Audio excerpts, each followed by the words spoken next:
na mga lods, salang na si Strong. Go Strong! Salang na mga lods.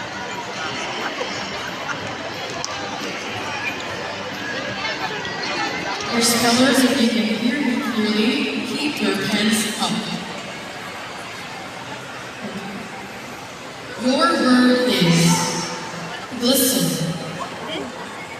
Verb, to shine softly.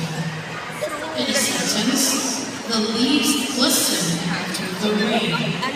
Glisten. You may begin spelling.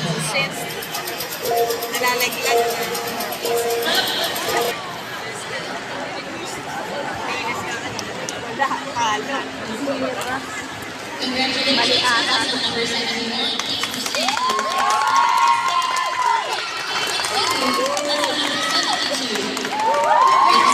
Please proceed to the back side. Contestant number 78, congratulations.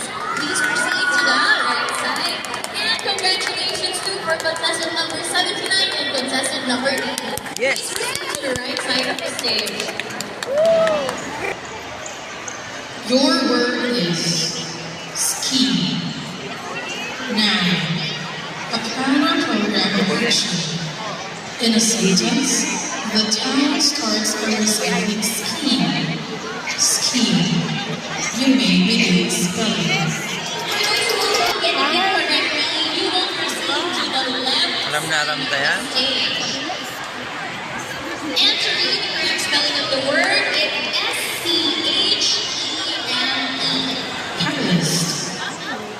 Noun, something that causes change or action. In a sentence, her speech is a catalyst for new ideas. Catalyst. You may begin spelling.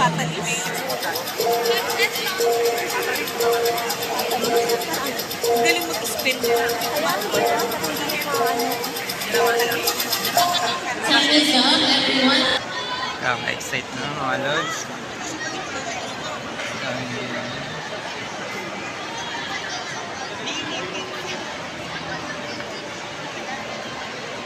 Thank you so much for joining contestant number 61. Your word is headcorn. Noun, a misheard word or phrase used mistakenly.